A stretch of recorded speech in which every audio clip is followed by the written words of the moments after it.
Earthlings, welcome to a special. So this week we've joined together our meager forces. So as you can see, Ronnie is with me on this occasion. So we're doing a Still Alive and a Time Tunnel joint special because the subject of the Time Tunnel is Neil Lea, and we both knew Lee. Not quite. I think I'd call him a friend stroke colleague, maybe, Ronnie. You probably knew him better than me, I would say. Well, I'd probably call him a friend stroke colleague as well, because I regard him as a friend that I kind of... In that case, I'm going to call him a colleague stroke friend then. A colleague. Yeah. Yes. Yeah. Okay. So because most of my contact with none of my contact with Neil was really social at all. It was all to do with animal rights campaigning. Yeah, well, I used to talk to he used to talk to me a lot about Manchester City, the football club, and and also Star Trek. He had this big thing about Star Trek, but he actually saw Star Trek, right, as a kind of moral of a vegan future. You know, where people cooperated rather than, I mean, obviously it's got loads of terrible things about Star Trek, not least the kind of hierarchy and, the bosses and all that kind of stuff. But he always saw that as a perfect way of people getting on more than we are now. And so and they were, and I think they were, well, certainly in terms of their diet, that they ate a vegan diet, didn't they? Like they didn't eat animal products. Yeah, well, there's a character called Riker in the second, the new generation thing, and he said we no longer enslave other animals for food. Yeah. Except for the Klingons who ate live worms, didn't they? No, that was the Klingons. That was the Klingons, but the Klingons, the Vulcans were vegans, weren't they? So I think they were. Yeah. I think they were. But anyway, enough of that nonsense. So if you're tuning in, not on my YouTube, then that's the best place to see the full chat. In regard to the comments, it's probably even more pertinent this time. Obviously, we won't charge you to make them and appear on the screen, but if you do have any memories of Neil, then please feel free to put them in the chat, and we'll put them up on the screen. So make it a nice kind of communal kind of remembrance of Neil. Let's just have a quick look who's in the house. We had a we had a bit of a competition about who's going to be first at the beginning, Ronnie. So Andy, sorry, Michael, but I'm first. Yeah, and then Sophia got involved, and so poor old Michael was relegated to third. He was. He'll have to queue all night next time. I know. Yeah, you'll have to join the next one straight after this one, Michael, and then you'll be first. Yeah, well, Andy said that's what he was doing already. So.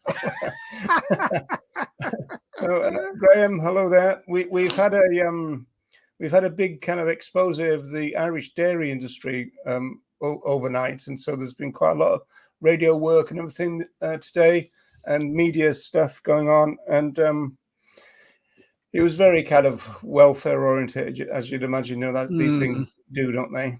So Graham has been busy doing that and catching up. Terry's in the house. Vegan Pundit. We've got Colleen. Hello, Colleen. Oh, there's a new one. No, I'm vegan. That's good. Yeah. Great. And G Vegan. And Linda.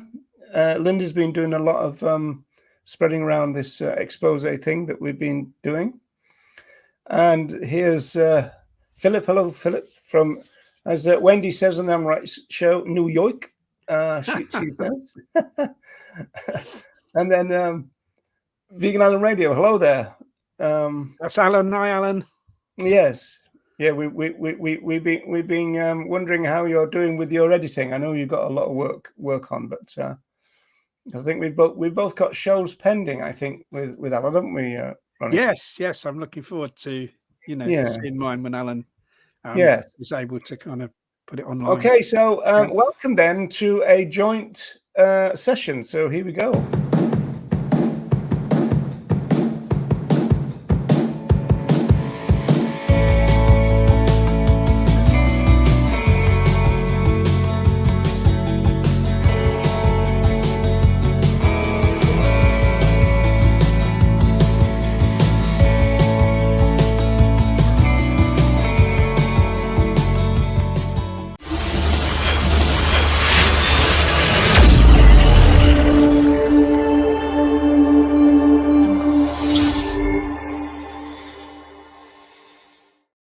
So, Ronnie, you might not have seen that vegan time tunnel opening before, have you? I have, yeah. I have watched the time. I have watched the time. I'm often not able to watch it live, but I've watched a few of the episodes. You know, the recordings. Yeah, it's nice. I like the opening to that. It's good. Yeah, it's quite. I got told that it was too loud when I first did it, so I had to tone the volume down a little bit. So Neil Lea is the subject then, folks, and as you can see there, 58 through to 2007. So he died this day yesterday, 16 years ago. Yes. And I think you visited him just before he died, right? He was in hospital in Telford in intensive care, and he was on. He kind of ended up on life support. He had kidney failure. Neil was born with spina bifida, and that kind of was really the cause of all his health problems and the problems he had with his kidneys as well. And I think I went to see him. I think it was just a few days before he died in hospital. You know, lots of people from the animal rights movement were going to visit him. And, he was. We do have a couple of death notices, as it were. Yes, I mean, he was only 49, and really, considering his health problems, he really did, in a way, quite well to get to that age. Yeah, I think so. And also, he refused treatment because on the grounds of vivisection, didn't he? So he was in a lot of pain. I know that. I think he refused certain drugs. He had had one or two kidney transplants, but there were certain drugs he refused on account of animal experimentation. Yeah, so I know he used to kind of, as it were, use as little as possible. So there you go. So okay, let's move on. We're really, what we're going to do, folks, is just we haven't got anything planned as such. We're just going to use the slides to jog a few memories, and if that does so for you in the chat, then, as I said, do mention it, and we'll put your thing up on the screen. So this is the campaigning days. So you were saying before we came on, Ronnie, that he was really big into vegan education, but he was also big into single issues. Yeah, he was into everything, really. I mean, in a sense, he kind of pioneered. He was kind of the pioneers of vegan outreach, in a sense. Of course, there was vegan outreach in any kind of real sort of meaningful way only dates back to the mid to late 1990s here in the UK, and maybe a bit later than that in other countries. And Neil was kind of there pretty much at the beginning of that, promoting veganism. He had a website. That was pretty much a database of vegan products. Because it wasn't vegan, it was called, wasn't it? Products suitable for vegans. Because it was kind of, it was a lot more difficult in those days to find those products than it is now. And so it was massively helpful. I used to use it a lot. I used to look on there a lot on his database. Yeah, I suppose one interesting thing, of course, is that he kind of spanned the pre-internet and the internet age, the same as we have in a way. So yes, he did. And there was a period where, I mean, certainly for me, I don't know if it was for you, Ronnie, I think it was for Neil, is that we weren't sure what this internet malarkey was all about, and we didn't really see the potential that much And so, for example, there is a story that he carried on because he used to do this monthly magazine called ARCNews, which we'll look at. But he carried on making the print version even when the internet had started, because he didn't fully kind of appreciate that the internet was going to be so, all everywhere and, pervasive kind of thing. And I think that in those days, there were still a lot of people that didn't really use the internet. So if you hadn't done the print version, they wouldn't have had a means of receiving the information. Yeah, it was a weird time. I mean, people probably won't remember this, but you had to actually type in the address of things in, you used to have to put, HTTP, forwards, all that. Yeah, I mean, I remember pre Windows, like people click on different icons. Oh, that was called DOS, wasn't it?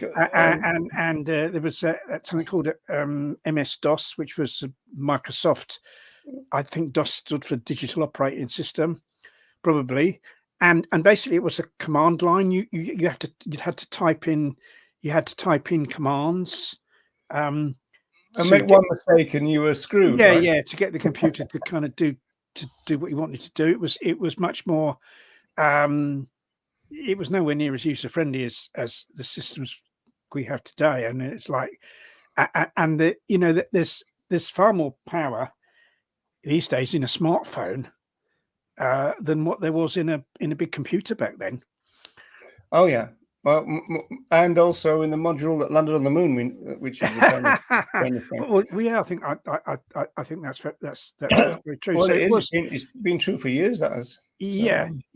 And so it was this kind of transition period, and like it was kind of, it very much all started off with Neil with printed material, really, and then gradually some of that kind of got transferred online, or there was like parallel.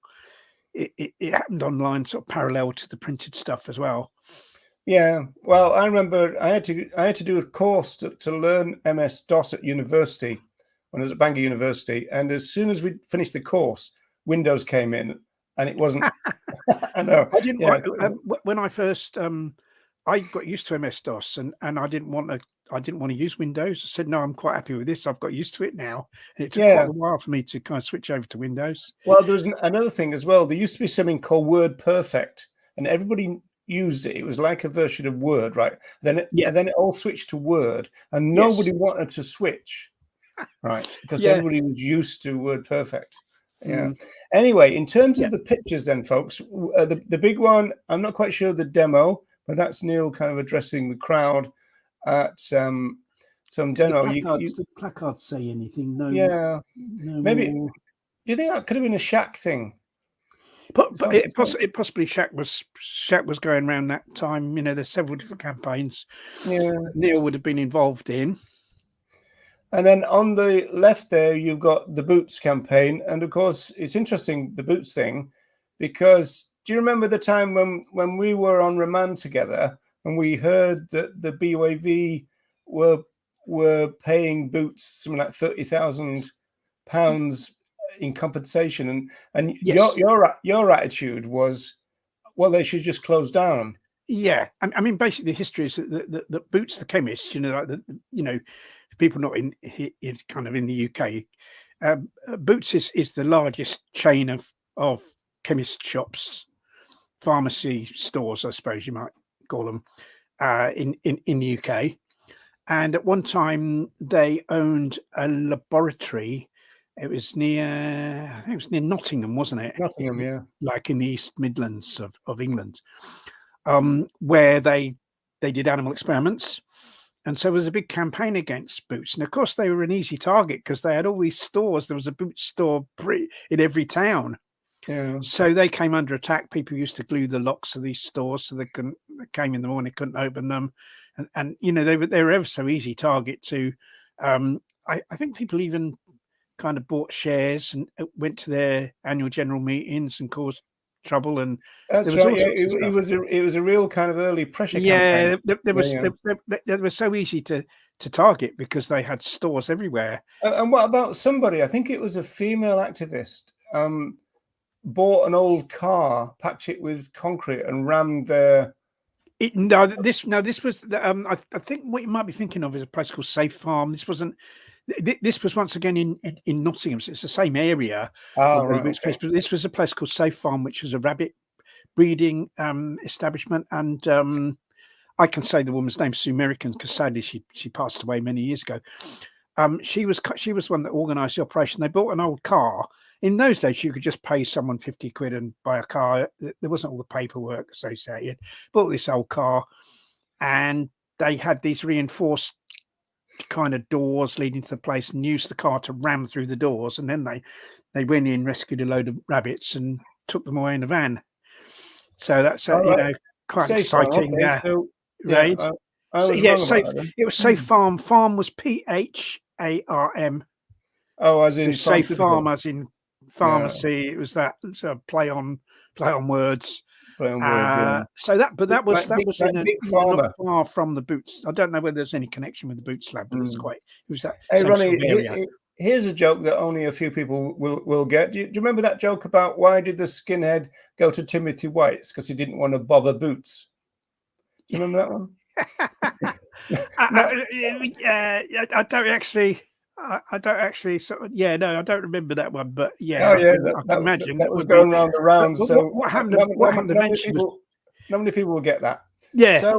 But what? Just to finish off, what happened? I mean, Boots came under so much. In fact, I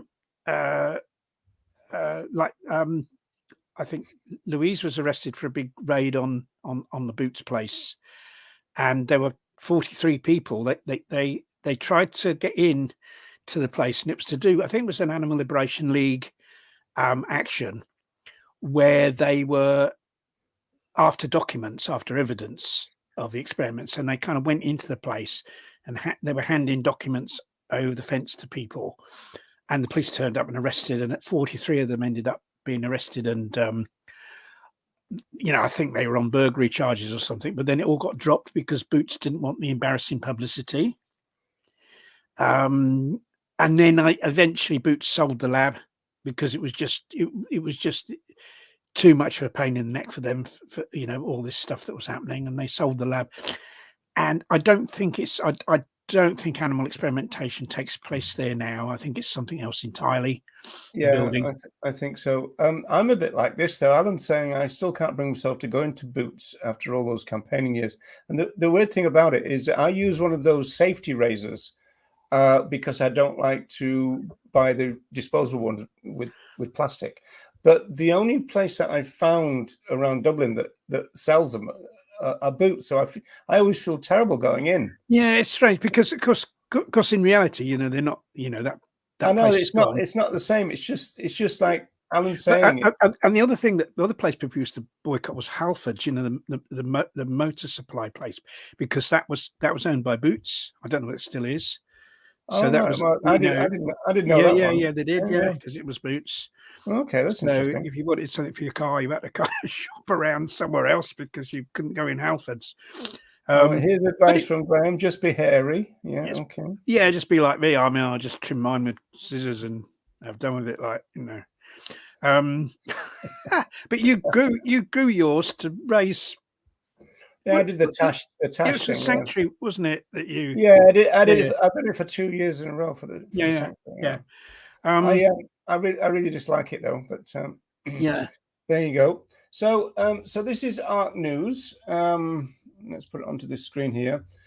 So this was, well, first of all, this was the A4 version, but before that, I think there was an A5. Wasn't there? Which is Neil used to certainly the early ones. Neil had a kind of Ronnie machine where he turned the handle of it to run these things off. He had like an office, a place in Manchester, like a Gestetner type thing where you wound that there was a drum and you had to kind of type out the kind of. I forget what it was like. It was like on a sheet. You put the sheet around the drum. It used to punch through it, didn't it, to create? Yeah, it did. Yeah. Yeah, and I remember helping him one time up in his office in Manchester to produce the ARCNews. And it's a lot of work because you have to run off each page.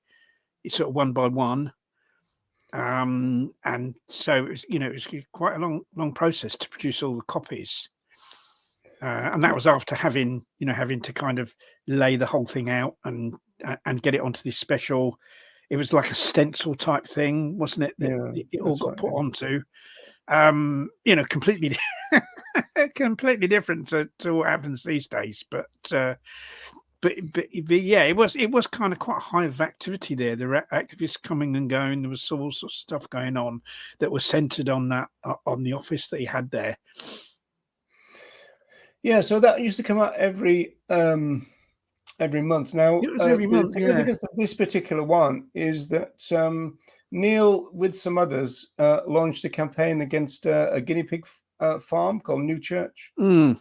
and he did have to pull out through ill health before it came to fruition, as it were. I think it took about, I don't know, 9 years or something. Took a few years for place to Yeah. close. I mean, ironically, it kind of turned into a dairy farm, didn't it? Or No, they were a dairy farm, and they slimmed the dairy farm down to make space for the guinea pigs. And then when the guinea pigs closed, they just expanded it back up. Yeah. So,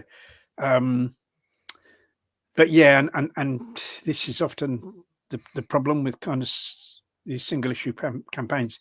You have a victory, but it's kind of what they call a Pyrrhic victory, really, isn't it? It's like kind of isn't really as good as it seems quite often. Yeah, well, I mean, obviously, psychologically, victories are useful, but again, whether they really are or not is debatable. Well, and of course, the other thing is you see, if you kind of look at the supply and demand, that guinea pig farm was breeding guinea pigs for laboratories for experimentation, and unless there was a reduction in the experimentation, or all of those, all that would happen with those laboratories, they would just get the guinea pigs from somewhere else. So New Church's loss would be the gain of another guinea pig breeder somewhere else, and the number of guinea pigs spared would wouldn't be reduced. Yeah, yeah. Terry remembers the controversial. Yeah, there was a court case. What happened? There was a woman called Gladys Hammond, her name was, and she was a relative of the people that owned the New Church guinea pig farm, and mysteriously one night her grave was dug up and her bones were scattered. And of course, the New Church campaign was accused of doing this, and in fact, I think there's 3 guys from that campaign went on trial, and I don't know whether they were actually accused of digging up the grave, but it was kind of suspected that they were responsible, and they ended up being sent to jail. But I think the charges kind of related to something else rather than specifically that. So it was it was a very strange. I mean, that may have helped put pressure on the farm to close, of course, because because of that. I suppose it was inspired by the John Peel. Yeah, by the this there's been previous incidents in here of graves being dug up. We'll come back to the vegan buddies. We'll just leave that be at the moment, because that was one of Neil's initiatives. Because yes, yeah, he's got lots of little irons in the fire, really, isn't it? So yeah, Neil did lots of different things, Yeah. And the vegan buddies was a good thing. It was where people, if someone was, just become vegan or wanted to become vegan. Well, let's come back to that one, Ronnie, because I got something about that later on. Yes, that's fine. Yeah, okay. Yeah. So, hi, Deb. Wasn't that a book? Yeah, Capers in the Churchyard. That's right. Yeah. It was. That was part of that. Yeah, it was. Again, it's really interesting. Very controversial action, but also a very controversial book. And yes, led to that. She was invited to a London vegan festival, and the activists turned up and shouted. Yeah, because I think she'd criticised the ALF, hadn't she? Well, she took a lot of her facts from places like the Daily Telegraph and stuff and all that, and so it was all very kind of biased, shall we say? Anyway, yeah. So these are images from the New Church campaign. Just Neil there with his T-shirt on, and then the one on the left is interesting. people might not necessarily see this, but there's a police officer kind of kneeling down. He's got a big camera, because in those days they used to kind of just stick this camera in front of your face and film everybody, didn't they? They'd film all the they filmed all the in any kind of animal rights demo. They were there filming it, and kind of and obviously, you know, and strange enough, all the films at our nearest police station to where I live, it was actually at that police station where they stored all the films. I don't know whether they. I mean, they're probably all digitalized. You got the job of developing them, did you, Ronnie? Well, I'd have made a very good job of destroying them if I'd had the job of developing. No, but I mean, they were kind of videos, so they wouldn't need developing. But they must have had piles and piles of video cassettes, and the reason they did it was if there was an illegal action like an ALF raid or something, and they got some footage of that from cameras or something. What they would do is try and compare the clothing of someone on a demo with the clothing of the person doing the raid, because often on the raid the person's face would be covered up. And I know at least one person who was arrested and convicted because of that, because they had footage of her on a demo and compared it with footage of a raid, and her clothes were the same. Oh, okay. Well, usually dark and nondescript, isn't it? So, yes, I kind of don't know, but that's what happened in her case, anyway. Yeah. Well, I know. There's that story about Nancy Phipps turning up to a raid with like a floral kind of dress on. Yeah. Yes. Not the normal ALF attire. So there's a couple of things. Now, in terms of the ARCNews, the inside, there was a thing called the Animal Rights Calendar, right, Ronnie? And it was produced by this group here, which is still going, as you can see, Veggies. So it was actually a vegan thing. It says here, 100% vegan campaign catering since 1984. Yes. But it was called Veggies. And they used to produce a kind of, like a diary of events? They had something called the Animal Rights Calendar. I think they were called Veggies because back in the day, veganism wasn't so well known or so well understood. So I think that's why they started off calling themselves Veggies. And at one time, they'd be the only caterers serving vegan food, because they used to make all their own burgers and everything from scratch. I think they probably still do. And they'd turn up to all sorts of events, and what was good, they turn up to kind of non-animal rights events as well. They turn up to events to do with social justice and stuff like that, and it was a good way of like educating where people by and large weren't vegan, and it would be a good way. They were kind of doing outreach, because as well as the food, they'd have leaflets and that on their stall for people to on their. It was like a kind of they had like a big van, didn't they? Yeah. And they'd have a leaflet. It was massive, wasn't it? Yeah. They had a leaflet holder there and everything. There was something called Pat involved, was there? Pat?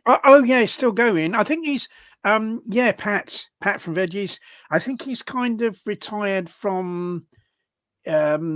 I think he still helps out. He used to be for ages and ages, years and years. He was kind of the main person, and I don't think he's doing that now. Now that he's kind of got older, but I think he's still involved. But I think other people have mainly taken over the running of it. But Pat was very instrumental in Veggies for years and years and years, and they've done really brilliantly in terms of spreading the vegan message, and their animal rights calendar that was kind of it could be accessed online, and it was the main source for people to find out about various animal rights events, protests, demonstrations, and vegan fairs and all those things. It was like a very important resource at one time for the movement. And this was like kind of before social media, wasn't it? Mm. When it was just like websites and stuff like that. So the veggies have been very, very significant in the movement. I remember their famous vegan Mars bars that they started producing. Yes, Yeah. they did. And I mean, there are now other companies that produce bars similar to Mars bar that are kind of suitable for vegans. Why anyone Yeah. wants to eat them, because they're all kind of horrifically sweet, aren't they, these things? They were, from memory, because I certainly wouldn't be able to eat them anymore. No. Going back to you, because I couldn't resist putting this on social media today, because you were talking about how it was all kind of entanglements of oppression and liberation. And so on this one, this is their 2023 tour. So you got there are Earth First, Radical Roots, Green Gatherings, Glastonbury, Camp Beagle, Plastic Free Festival, but also things like Stop the Arms Trade. So this is the kind of movement that I remember when people would do this kind of stuff just as routine. It wasn't a kind of there wasn't any pressure to stay in your lane and all that kind of stuff, right? People would kind of see a justice issue and get involved. But this is still a kind of modern day example of it, I'd say. But you see, all those things, all those issues are also related to the oppression of other animals as well. Because you talk about plastic. Who are the main, plastic free? Who are the main victims of plastic pollution? It's other animals, isn't it? Right? Who are the main victims of armaments and war and bombs? It's other animals. You see, so there is that connection as well. These issues aren't just issues. No, those connections have always been there. That's the interesting thing, isn't it? Yes. You see, so there is a connection with other animals, and although a lot of people are involved in those campaigns are doing it from a human-centric point of view. The end result of the campaign, if they succeed, if we succeeded in putting an end to single-use plastic, for instance, if we succeeded in ending the arms trade, that would be of huge benefit to other animals. So these are causes that we should support. Yeah, well, there's a good chance as well that many people in all of those campaigns will, some will be vegan, obviously, but a lot will be vegetarian. And they by rubbing shoulders with us, as it were, they could be. And veggies are doing a marvelous job but they could just go to vegan only events and they do, and sometimes they do, and they do very well. But by going to these other events, they're actually spreading the vegan message, and they're spreading the vegan message. Like networking, isn't it? They're spreading the vegan message to people that are more likely to be receptive than your average person as well. Yeah, because they're already doing radical things. Yeah, exactly. Yeah. Okay, a couple more things. I always like that one on the right where he's kind of waving his stick at somebody. So as he quite frequently did, because he was in a wheelchair at one point. He kind of ended up in a wheelchair. Yeah, because his kind of condition deteriorated, his ability to walk got worse. And so he kind of, the end period of his life was kind of spent in a wheelchair. Yeah, and then the other picture there's Mary, his wife, and Seamus. Seamus is Mary's son. Yes, Mary's son. Yes. Yes, and they used to do, provide a lot of food. They did vegan food samples. I think giveaway. They'd get a load of food suitable for vegans from various companies, and kind of give it away free at different events. Yeah, not sure what happened to Mary because she kind of dropped out. She lives in Ireland now. I think she's Irish, has Irish. Well, she's Irish. Yeah, in fact, I've got a book on my shelf, which is she did a kind of animal rights novel in Irish. The mother, well, it was the. I mean, it's published in English as well because I wrote a preface to it or an introduction to it. It's called The Mother Cage. Yeah, The Mother Cage. It's to do with an ALF raid where guinea pigs were rescued, I think. It's a very All good right. book, So, actually. It's you not. you did the preface to that, yeah? Yeah. Or the All right. introduction or whatever. She asked me to do that. It's a All really right. good book, actually, and it's not a long read. It's a fairly Yeah, it's thin like book. a bit of a booklet more than anything, Yeah, isn't it? it's a really good Yeah. book. Yeah. Excellent. Okay. Right now, now what I'm going to do is switch to this before we go on. So I wrote 2 blog entries, one from 2016, one from 2015, about Neil. So just to kind of pick out a couple of things. I don't know whether you can see that, but in the 3rd paragraph, it says, I first knew Neil as he latched onto the fact that he found in me someone who would agree to read and review the books regularly sent to ARCNews magazine, which he edited. So I remember very clearly that he sent me a copy of Joan Denea's Animal Equality book. That's the one where she's got all that language stuff. It's called Language and Liberation, right? And he sent that to me to review. And I actually got some really interesting news about Joan Denea. I only found out yesterday, but I don't think I can mention it yet. But there's some interesting news about Joan Denea coming up, folks. So look out for that. And it said he was a straight down to earth sort of guy. As somebody said at Neil's funeral on the 28th of July 2007, there were few pleasantries apart from some talk of Manchester City and the philosophy of Star Trek, as I recall. Yeah. When Neil wanted assistance, he'd ring me and say, have you received the book I sent? I need a review as soon as possible. And then 2 days later, he would ring me and ask me where the review was. He was all... Neil had a very strange phone manner. He'd never go, oh hi, he'd phone me, he'd go, never, oh hi Ronnie, it's Neil. He wouldn't say that. You'd answer the phone. He said, have you heard about the demo next week? He would just, there was no introduction, no, he would just come straight out with it's as though he's just been talking to you and then gone somewhere and come back, and he almost like started in mid-sentence. So you just pick the phone up and he'd be talking to you already. Yeah, he would. There was no introduction. No, I knew it was him because of his voice, but no, yeah, he was kind of very direct, and I think some people found him. He wasn't everyone's cup of tea.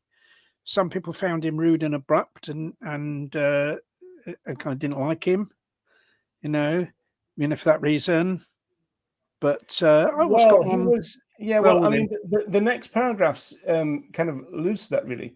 It was mentioned at the funeral that Neil was a great motivator. I agree. Constructively pushy might be the best term. Yes. I think he was a born editor too. He knew how to get people to drop everything and work on what he wanted them to work on. And so I think that was what it was. He kind of knew what he wanted, and he knew what he wanted of other people, and he kind of knew how to get it in a way. Yes. So so let me just swap my screen a little bit here. Make sure I get the right one. Remembering. Okay. So this is the second one that I did, and this one's called Remembering Neil Lea. And this is just, it starts off with talking about vegan buddies, but also Vegan Buddies, the founder of the vegan database, Is It Vegan, editor of the animal rights magazine ARCNews, and dedicated animal volunteer, died on the 10th of July 2007. So saying that the VIP salutes the guy and also regards him as a bit of a pioneer of his age, which I think is probably true, because he was one of these people that eventually started this push, along with people like Gary Francione, for vegan education, and even though he was part of the single issue pressure campaigns, he was also part of the move away from that in the end, which is quite interesting, And come on then, I've got a sick cat here, so I'm just having to nurse somebody and present this at the same time. And then also we mentioned the vegan buddies. So vegan Yeah. buddies, Ronnie, that is a really brilliant initiative. Yes. And were you part of that? The original one? No, no, I wasn't part. I wasn't part of it at the time. At the time, kind of, Neil was operating. Louise and I were running an anti greyhound racing campaign called Greyhound Action, and we used to always ARCNews used to feature quite a lot of our stuff. And so I was, so tied up in that, I had very little time for anything else. But so I didn't really get involved in Vegan Buddies. But I think it was a brilliant initiative, and of course it was because, there were far fewer vegans around in those days, and people who were vegan or sort of aspiring vegans could feel very isolated. And Vegan Buddies was a means of kind of teaming them up with, people would volunteer to be a buddy, and then Neil would put them in touch with, like a new vegan or somebody that was interested in veganism, to help that person and, sort of befriend that person, and give them support. Yeah. So the AR Zone kind of did a globalized version, as you can see in that bottom paragraph, or one of the lower paragraphs on your screen. If you can see it, I know it's very small for most people. So we tried to do a kind of internet version of Vegan Buddies, and we were thinking that the internet thing is quite interesting. I mean, this is a forerunner for Challenge 22. So it's about mentoring, right? Yes. And yeah. so the idea of Vegan Buddies, the internet version, was that there would be some people who would agree to mentor people, and if you were in a close proximity, you might actually meet up with them.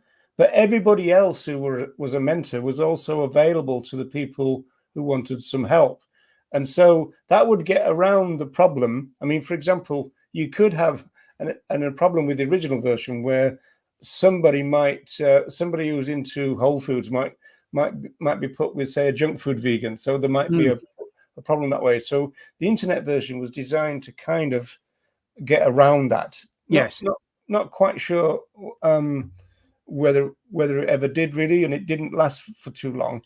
And then the last bit I wanted to say was his ideas about campaigning were amazing, such as starting ARCNews and getting all the local animal rights groups to network and support each other, and coming up with the idea of free events where people can try all sorts of vegan foods. And so that's one thing we haven't mentioned yet, which was the vegan food fairs. So he was a pioneer in terms of that. Yes. It was, in Liverpool, we used to do something called cruelty-free evenings. It's kind of based on kind of Tupperware evenings, if you like. But in those days, vegan-friendly foods they weren't in supermarkets. You had to go to whole food shops and to health food shops to get them. And so the idea was to go to this group of people, and you'd cook some food and all that, but you'd show them the packets. Yes. What it looked like, right? Because I was always conscious that if people went into a health food shop, not a whole food shop, but a health food shop, you walk in and there's a big bank of pills on one side. Yeah. And a big bank of others, and you tend to think, well, what's going on there, right? And so for people who are not used to going into a health food shop, they could be quite weird places, I always thought. And so he started that idea of getting people to go to local villages into halls and everything, and set up these kind of tasting events, really. And I think they were called vegan food fairs, Ronnie. Yeah, I think they were. And I mean, Neil certainly used to have a means of getting loads of free samples off these companies that made the food. And that's what he used to do, and take them along to these places and give them out, and also kind of explain to people where they could get them. Yeah, I did have a picture somewhere of one, but I couldn't find it for this occasion, but never mind. So going back to the PowerPoint, this is just really, we're getting towards the end now. So the London Vegan Festival was dedicated to the memory of Neil Lea. So the 10th one was there. And this is this is an account of his life. There's quite a few like this, and again, this is all when the internet was coming in, but it was still fairly young. In this one, he said that he started the Save the New Church Guinea Pig campaign, but he was too ill to continue. Yes, yeah. And he mentions the kidney transplant that you talked about, Yes. Ronnie, and all that. And so that's that one there. This one is very similar, but this was one of the kind of internet forums that used to be going around. You know, it wasn't like a website. It was more like just where you just wrote on it. You know, it was all black and white and everything. Yes. So this was one of those. Essentially the same, but there was something. There was something that I wanted to read from this. It said, "The loss to our movement is immeasurable, but Neil's strength and determination should inspire us to continue the fight, no matter how tough it gets." And that is true. I mean, this guy had spina bifida. He was in extreme pain for most of his life, and yet he pushed through all that. And he was always there at the front of everything. Absolutely. And you'd hope it to be. I mean, you know, so the problem we kind of have today is we have so many people who are, you know, we're kind of the only people that are going to be able to spread the vegan message are vegans themselves, aren't they? And very sadly, you know, these days we have so many vegans. In fact, the vast majority of people who regard themselves as vegan are not active in spreading the vegan message, and yet the vast majority of those people are able-bodied. And here we have a guy who was had severe health problems, ended up confined to a wheelchair, and yet he still did so much. And I hope that might, you know, act as an example to, you know, to people who aren't active, to, you know, to become active and do what they can. I mean, even if they did only like a 10th of what Neil did, or even 100th of what Neil did, it would still be considerable.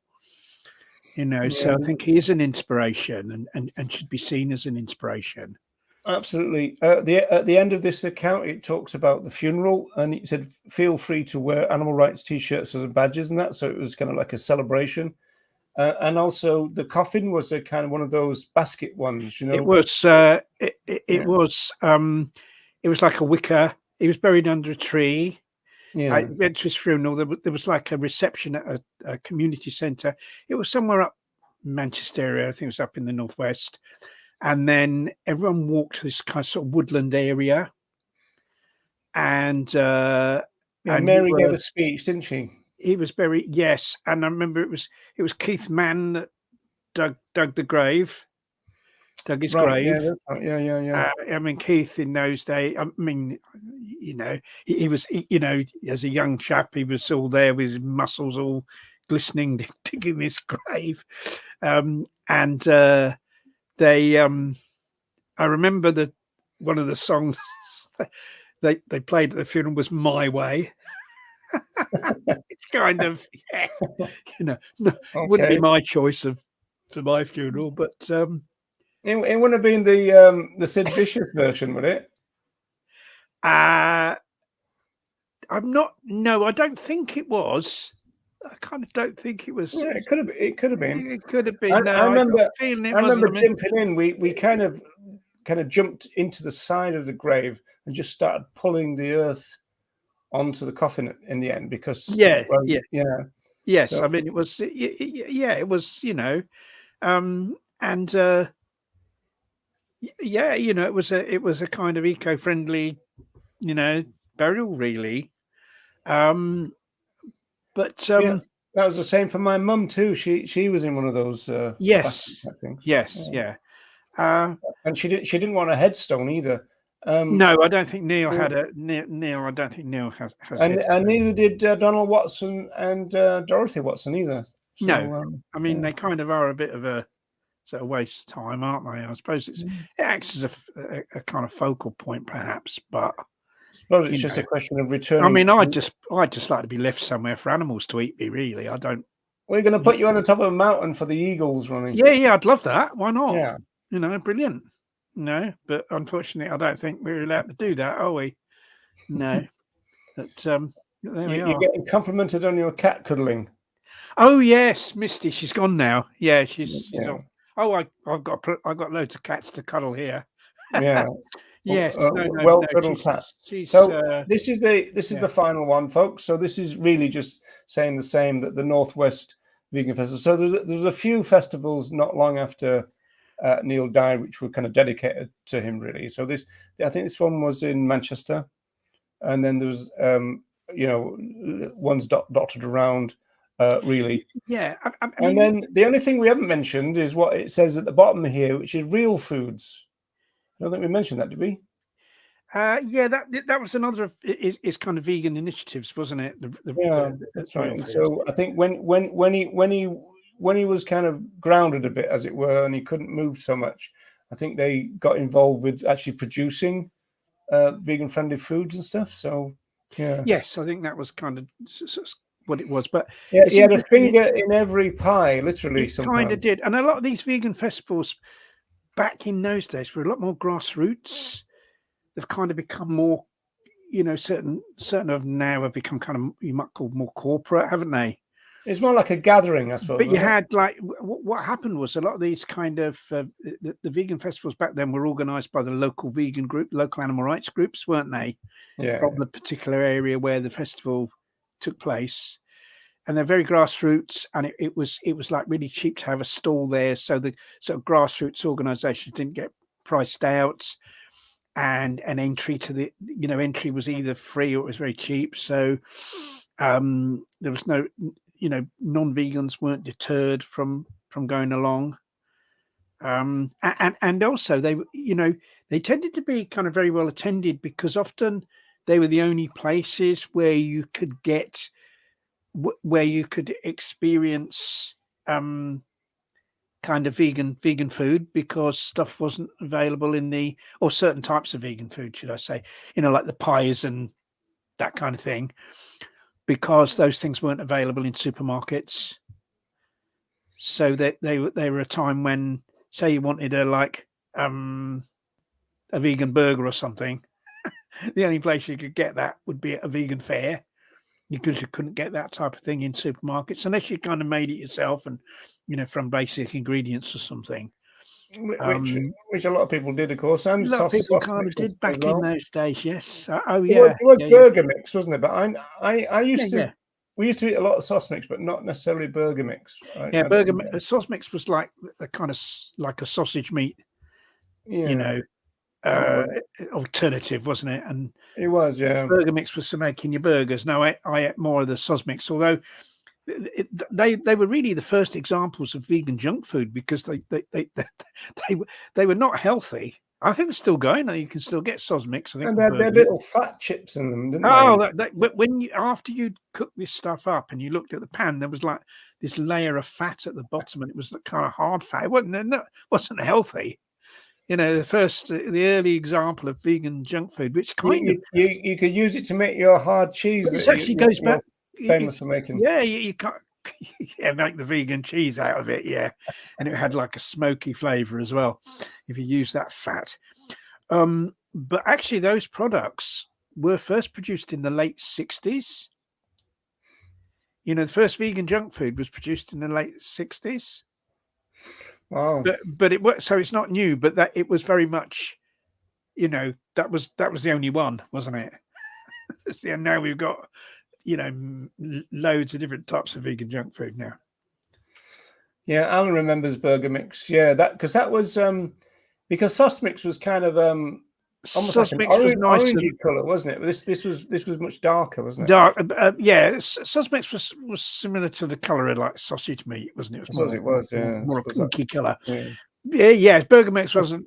We were radical, Ronnie. We refused to make it in the shape of a sausage, so we always made it in other shapes. Yeah. Well, you could make it in the shape of a burger, or what we used to do was we used to fry it up with onions, and then bung in a tin of baked beans and stir it all up, and then eat that with bread.